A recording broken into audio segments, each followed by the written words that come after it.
Bonjour, chers frères et sœurs en Christ. Nous célébrons le deuxième dimanche du temps ordinaire. Évangile de Jésus-Christ selon Saint Jean, au chapitre 2, les 11 premiers versets.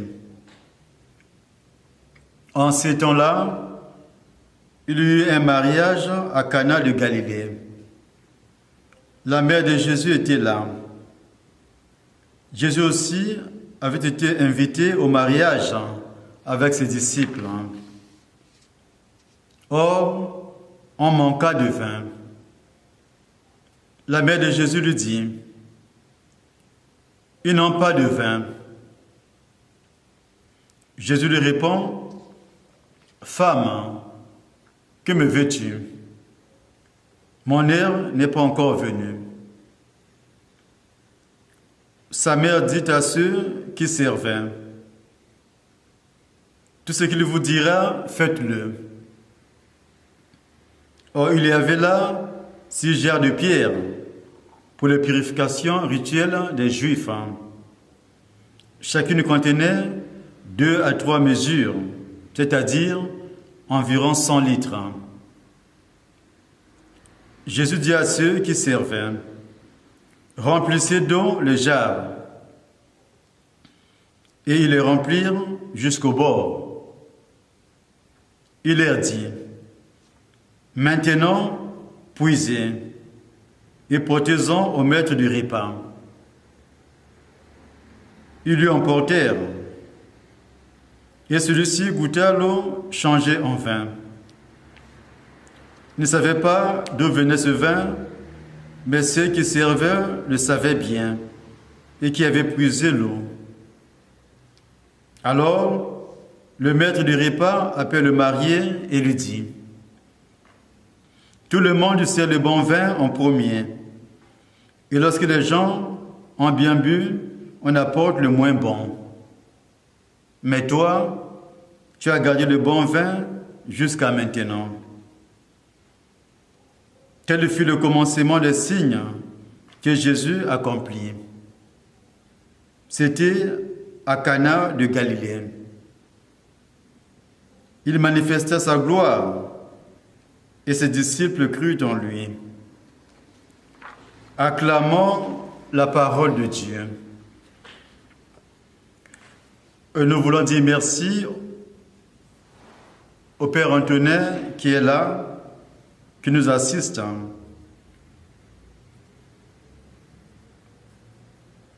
Dimanche dernier, nous avons célébré le baptême du Seigneur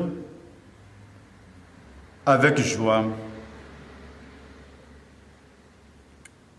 Et aujourd'hui, nous célébrons le deuxième dimanche du temps ordinaire. Le signe de Cana que Jean rapporte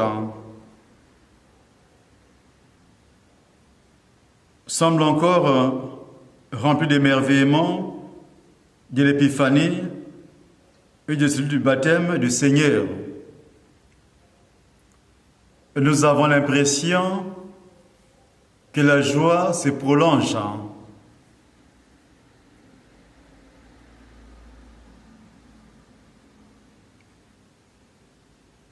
Et c'est là que nous allons essayer de comprendre le signe que Jésus donne à Cana.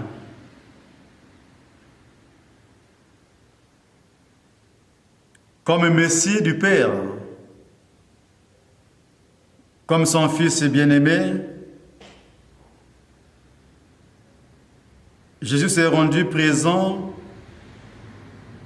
dans notre vie quotidienne, dans nos joies et dans nos peines. Comme à Cana, il se laisse inviter par chacun de nous. Il est à la fois notre invité et notre ami, qui vient nous rejoindre au quotidien.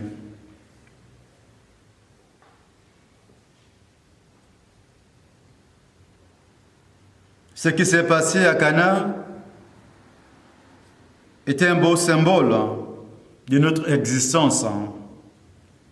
Et cela nous réconforte. Car le Seigneur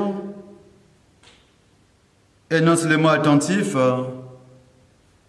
aux supplications de sa mère, mais aussi à nos besoins.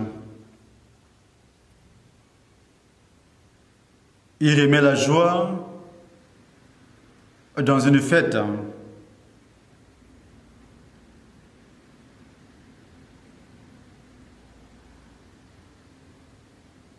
Comme aux noces de Cana,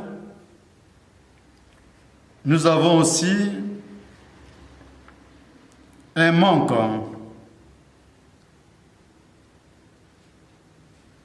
Parfois le manque de la présence de Dieu, de ce contact permanent avec Dieu à cause de nos occupations.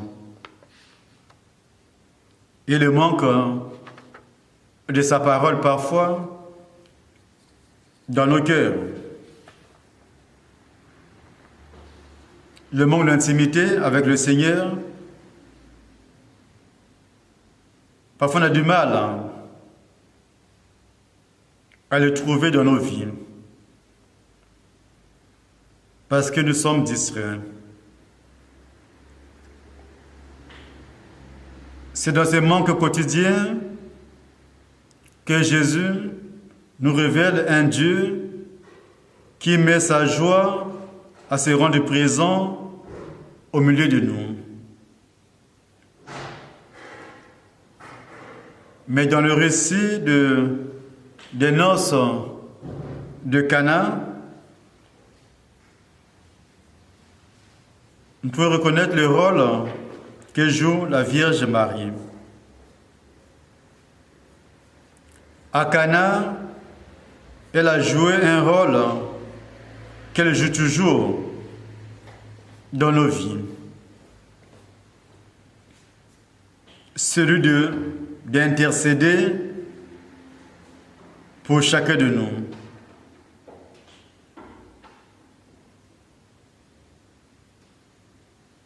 Elle transmet nos demandes discrètement à son Fils, car elle fait confiance à ce dernier.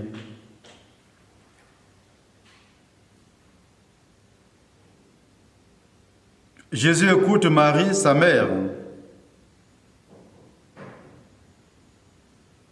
On peut souligner cette entente entre Marie et son Fils.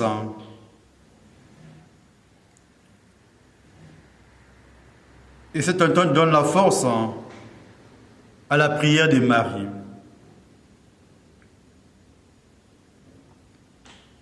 Mais il est important de souligner aussi le rôle de chacun à Cana, le rôle que l'Évangile nous rapporte. À Cana, les serviteurs qui vont verser de l'eau dans les jarres jouent aussi un rôle, sans le savoir, dans l'accomplissement du miracle, du signe du Fils de l'homme. Ils ont obéi à la Mère de Dieu. Faites ce qu'il vous dira.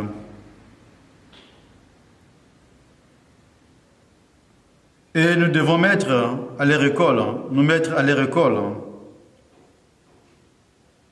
L'école d'obéissance, non seulement à la Vierge, mais surtout à la parole de Dieu. Faire place à Dieu pour qu'il nous parle. Ces serviteurs, à travers un geste simple, ont permis l'accomplissement d'un signe extraordinaire qui marque la mission du Fils de l'homme. Seul l'amour du Seigneur l'amour de Jésus peut changer notre vie, peut changer nos peines, nos tristesses en joie. Le vin qui est versé dans notre cœur par la foi nous redonne la vraie joie, la joie qui vient de Dieu. Comme M. de Cana se sent réjoui à cause non seulement de l'abondance du vin, mais surtout de la qualité.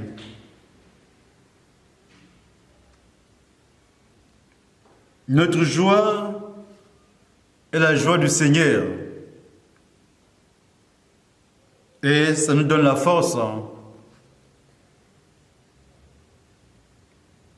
et le courage de savoir que nous avons un Dieu attentif qui écoute nos supplications. Demandons au Seigneur qu'il nous assiste au quotidien et qu'il soit pour nous non seulement un frère, mais aussi un ami qui chemine avec nous. Au nom du Père et du Fils et du Saint-Esprit.